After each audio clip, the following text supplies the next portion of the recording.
Okay, so you remember a couple of weeks ago I wanted to make a chocolate cake and it was raining cats and dogs and I couldn't go to buy the ingredients, which were, let me just check here again, sugar, butter, flour, eggs and chocolate.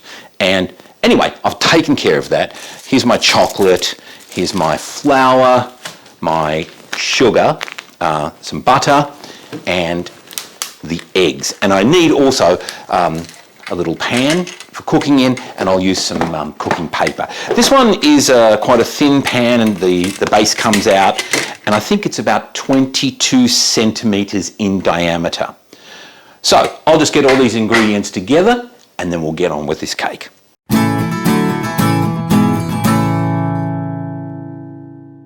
Okay, so I've got everything ready, and what I've got is a cup of sugar, 1 full cup of sugar. This is going to be very sweet. I have 200 grams of chocolate. I just get chocolate from the supermarket, but 200 grams of chocolate. I have 125 grams of butter and a tablespoon of plain flour and 4 eggs. That's the whole thing. Okay, so what I'm going to do is melt the butter and the chocolate together. When that's nicely melted and into a liquid, I'm going to dissolve the sugar into that. It'll take a little while. When that's done, quickly pop in the flour and then the 4 eggs. But I'm going to prepare the eggs in advance, just get them ready, nice and beaten up and ready to roll. 1, 2, 3, and 4 eggs. Now I'm going to start melting the chocolate and the butter together. This takes a few minutes, so we'll just throw that in and get it started. I don't want it too high at first, because I certainly don't want anything get a smell of being burnt. And I'll throw the chocolate in, a few pieces at a time until we can melt it up well.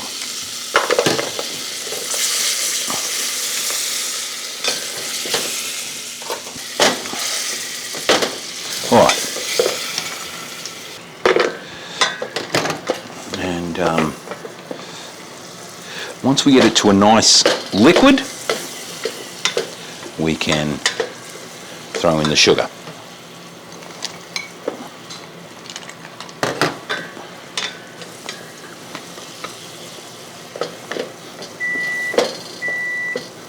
All right, the oven is ready. Okay, it looks like it's getting close to being melted. And now I want to start adding in the sugar, just a little bit at a time, not too much in one go, and we'll try and dissolve it in with the chocolate and butter mix.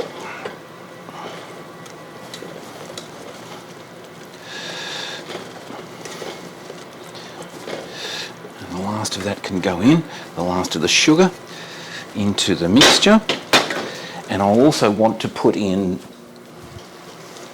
the flour now.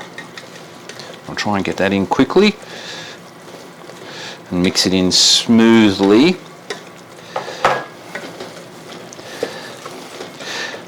And at this point I like to turn the heat off on the stove here when I pour the eggs in and mix them, because I don't really want to cook the eggs here. I just want to pour them in and make them part of the mixture.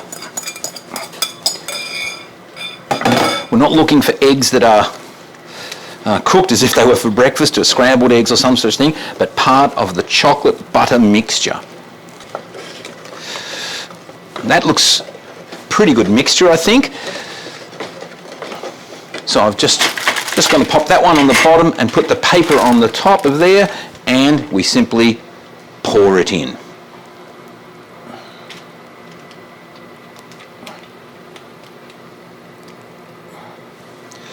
Okay, that looks pretty good. And voila. And into the oven it goes. Well, I think this chocolate cake is going to go really well with maybe some ice cream and some blueberries. So I'm out in my garden, and here is one of my blueberry trees, and it's a little bit hard to see here, but I'm just going to go and try and pick a couple and show you how nice they look. and there's a bunch in there, so I'm going to grab a few of these to go with the cake for tonight. I think this will be enough for us for tonight. I'm going to take them inside now and wash them, and perhaps pop them into the fridge for a little while to cool them down. Okay, so I think the cake is done, this easy peasy chocolate cake, cooked by the Beard of English, and let's just get this out. It's going to be hot in here, and have a look at that. Okay, nice. Well, here it is, the easy peasy chocolate cake that I made. Only had 5 ingredients. Tastes great. I've got some blueberries from out of the garden, a little bit of Chinese gooseberry from the supermarket, and some ice cream, and it's just lovely. So give it a try. Easy to make and easier to eat. See you next time on The Beard of English.